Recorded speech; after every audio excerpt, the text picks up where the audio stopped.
సామాన్యుడి జీవితం పుట్టుకతోనే కష్టాలు మొదలవుతాయి. పుట్టుకతో ఎందుకు, కడుపులో ఉన్నప్పటి నుంచే కష్టాలు అనుభవిస్తూనే బయటకొస్తాడు.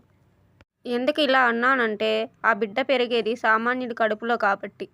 సామాన్యుడి బిడ్డకి తల్లిపాలు పౌష్టిక ఆహారం, తరువాత ఇంకేమీ ఉండవు. పాలు మాని ఆహారంలోకి వస్తే నచ్చిన తిండి తినలేరు. ఉన్న తిండి మూడపూటలా ఉండదు. నచ్చిన బట్టలు ఉండవు. నచ్చిన ఇల్లు ఉండదు. మొత్తం మీద నచ్చని అనుభవిస్తూనే ఉంటాడు. నచ్చనిది నచ్చినట్టు అనుభవిస్తూ, నచ్చిన జీవితం అన్నట్టు అడ్జస్ట్ అవుతూ బ్రతుకుతూ ఉంటాడు. నచ్చిన చదువు చదవలేడు. ఒకవేళ చదివినా ఆ జాబ్ తెచ్చుకోలేడు. ఇంకొంతమంది చదువు వంట పట్టదని బాల్యంలోనే పనిబాట పడతారు. కష్టపడే పనిని ఇష్టం చేసుకొని, ఎండలో అయితే చల్లగా ఉందని, వానలో అయితే హాయిగా ఉందని, మొత్తం మీద చేయలేనిది ఏదీ లేదు అంటూ కష్టపడతారు. పనిచేసే సామాన్యుడైతే ఎండలో చొక్కా తడిచిన నవ్వుతూ మాట్లాడుతూ కష్టపడుతూనే ఉంటాడు. పంచభూతాలు కంపిస్తున్నా ఎదురు నిలబడతాడు.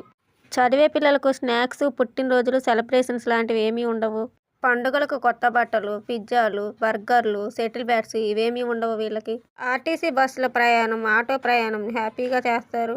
ఎండలో కుండలోని నీరు ఫ్రిడ్జ్ వాటర్ అనుకొని తాగడం, 10 రూపాయల కేకు ముక్క, పానీపూరి బండి దగ్గర పానీపూరి తినడం ఇవి వీరి సరదాలు.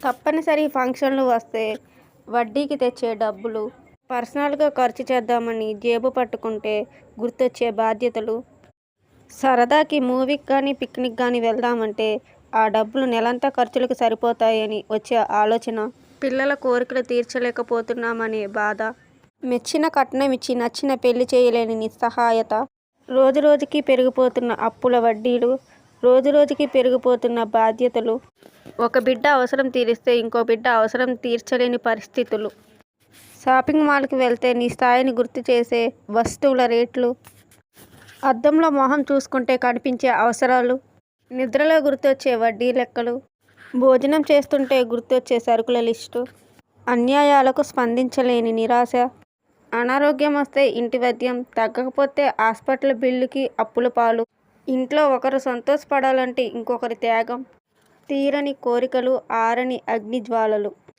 మనసులో బాధ, మొహంపై చిరునవ్వు. ఇది సామాన్యుడి